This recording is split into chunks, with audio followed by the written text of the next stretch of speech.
Well, the way your neighborhood looks on the outside, it sets the stage for everything else that happens in that particular community. So if there's litter and filth and trash all over a neighborhood, it represents the quality of that neighborhood both inside and outside the home. So it seems to me the first step towards great neighborhoods is to have a clean neighborhood, litter-free neighborhood. Keep Columbus Beautiful is a City of Columbus program. We are funded totally by the city. Just a program that people can make a difference.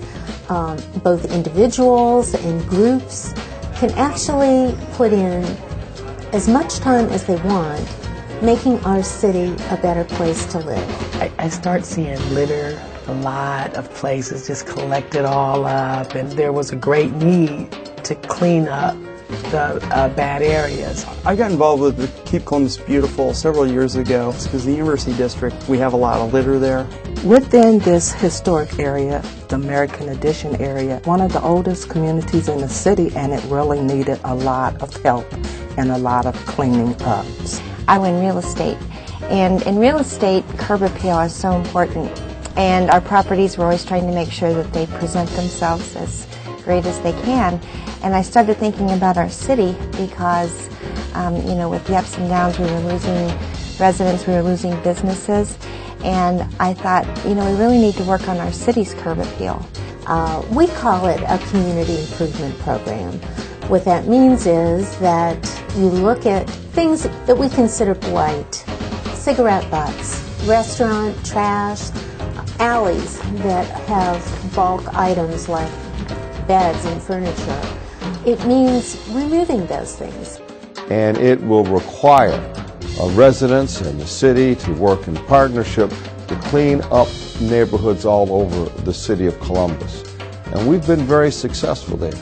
Every year, Mayor Coleman actually takes out all of our city employees and brings them out into a neighborhood to pick up litter and clean up debris. Well, first, I think it's important to walk the talk, to do yourself what you're asking others to do. So myself, along with city employees, I think have an obligation to lead and to say, look, we'll do the first kickoff in the spring. And we bring together thousands of volunteers all over the city. And since 2003, we've had 1,600 volunteers step up in neighborhoods all over the city on this one day.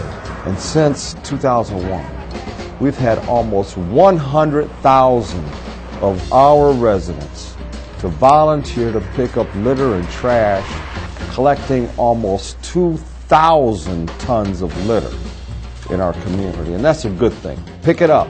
You see it on the ground, pick it up, throw it away. It makes for a better city and better neighborhoods.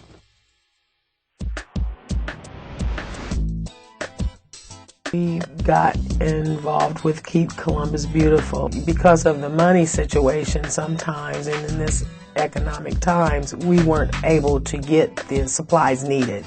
And Keep Columbus Beautiful has a large array of items we could use. Keep Columbus Beautiful actually provided all the tools we need, a very wide range of tools. Great things that they provide are actually trash picker-uppers, which I'd never seen before because when I first started, we were literally picking trash up with our hands and gloves. We were wearing gloves. But that's when I went to Keep Columbus Beautiful, and they said, hey, look, you don't have to bend over. My back was killing me. They gave me the tool that I actually needed to take the trash. Nothing like tools to make a job easier. We offer them equipment, supplies, tools, logistical advice. All of that comes from our program. Just like they give them to us, very nice, neat, and clean, we return them in the same manner.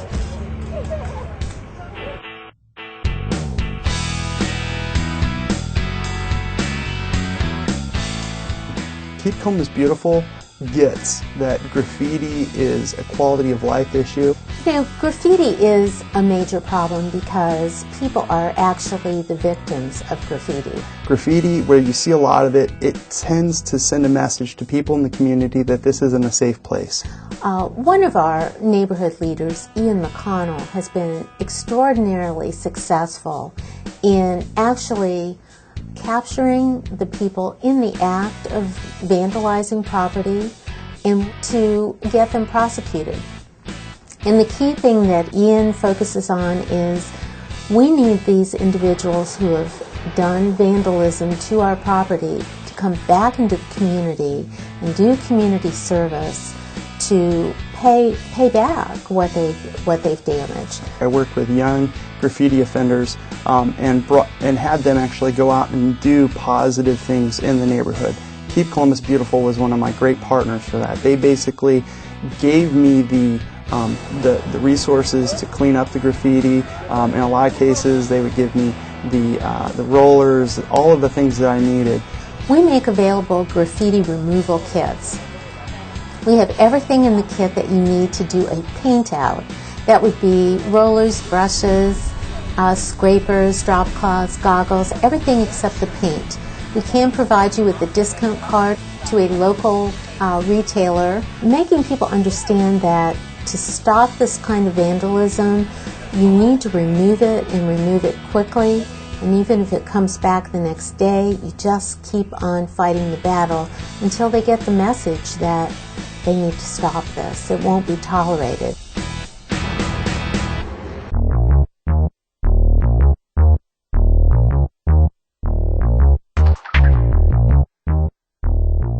Cigarette butts is one of the most littered items in the United States. Cigarette butts are not biodegradable. They are made of a cellulose acetate and they end up in our water stream and they are very damaging to our wildlife. It's a big problem, especially at exit ramps where people have the time to stop and dump various things out the side of the car. So they decided to concentrate their efforts there because that is such a problem. And even though it's a small item, there's a lot of it. And it doesn't look very appealing, of course, when you exit and you see that type of litter on the side of the road. I was asked by Sherry Palmer to help plan a new event called Kick Butt Columbus, a spring cleanup event that focused on cigarette litter. And myself and some other planning committee members from different organizations and companies got together to see how we can make sure that we have a lot of volunteers to clean up all the cigarette litter on the exit ramps in the city. No one is smoking inside. We don't have ashtrays. It is a dilemma for most individuals who are smoking to figure out what they can do with their cigarette butt. With cigarette litter, though, Keep Columbus Beautiful has pocket ashtrays. So if I see someone litter, and I try to carry them with me all the time, but I'll say, oh, here, you need this, and I'll give them a pocket ashtray. We are encouraging businesses to have specific trash containers strictly for cigarette litter. We do not want you flicking them out on the street. We encourage you must use an ashtray of your own. Carry something in your car and empty it responsibly. That doesn't mean stopping at the stoplight, opening up your door, and throwing it on the road. You must be responsible. It is litter. It is a crime.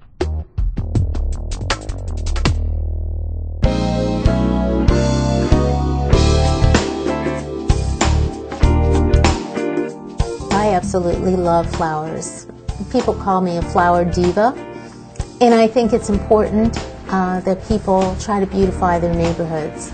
If you're going down and you're seeing vacant houses and boarded up windows, and the next house that you see has flowers in front of it, it makes such a world of difference. One of the advantages of working with Keep Columbus Beautiful is the free seeds that they supply us with. And we've been planting them in little pocket parks. Ganther's Place on the south side of Columbus, which to me this is all about making a neighborhood better. Two men, they had an unkept lot that was really a blight on the neighborhood. They took on the responsibility of mowing this lot, decided to apply for a grant through United Way, and we were helpful with that. They purchased the lot, donated it to the city, leased it back for $1, and then proceeded to produce one of the most beautiful gardens I've ever seen. It's called the Ganders Park for All People. It's just exquisite, and it serves as a commons area for the entire neighborhood. And people come from 2 and 3 and 4 streets away to enjoy the ambiance that this park provides. 2, 1!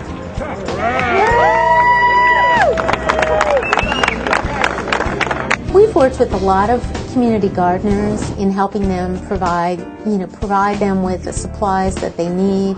We work on a lot of efforts to have children understand how things grow, from planting a seed.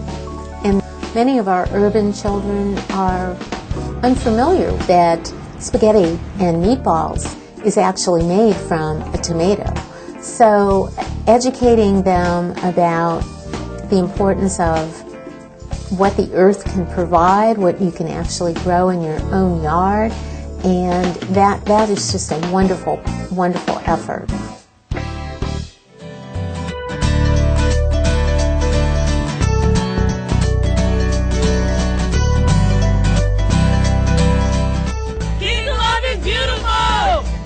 We had a bunch of kids that had nothing to do and were receptive to the idea of working to clean up their neighborhood.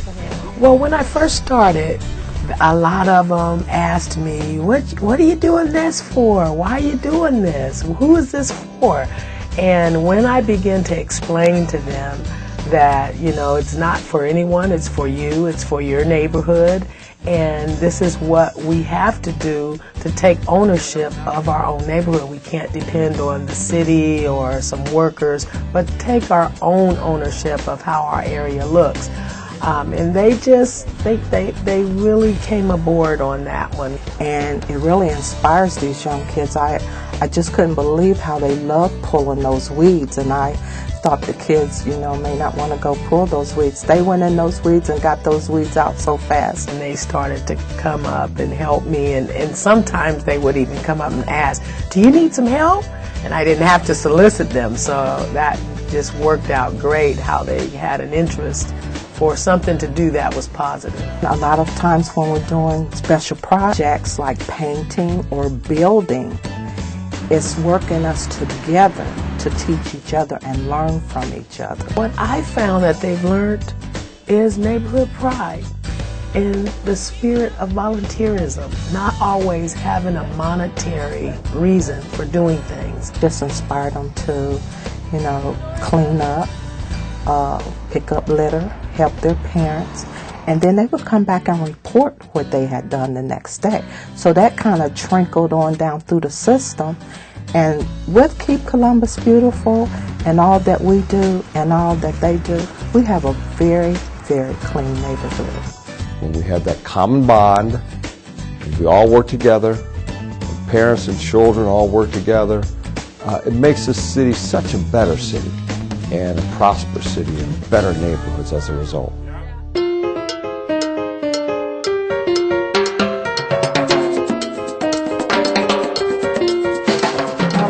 I love working with Keep Columbus Beautiful because of the energy, the sense of community, and that you're giving back. The great thing is the people. There are only 4 people who make up Keep Columbus Beautiful. So they rely very heavily on volunteers. And when you meet them, they're the greatest people that you want to help, because they have the passion for our city and they really care. They get involved. What I enjoy most, it makes you feel good, like somebody still cares, that things look right. I'm going to work with Keep Columbus Beautiful as long as I possibly can. I will continue to keep working for them as long as I can, even if it's just making phone calls, telling people about them, spreading the information, the resources that they provide. I always look to Keep Columbus Beautiful as being a great partner in helping us reach our beautification goals in our neighborhood. Because when we step up and take the lead and walk the talk and do what we ask others to do as well, that sets the stage for neighborhoods to step up as well. That gets the ball rolling to clean our city. And it's important to keep Columbus beautiful. When we're beautiful on the outside, we're beautiful on the inside. And the mural that we painted, that's why we chose Keep Columbus Beautiful, because it's just it's an overall expression of how we want our neighborhood to look. Not just our neighborhood, Columbus.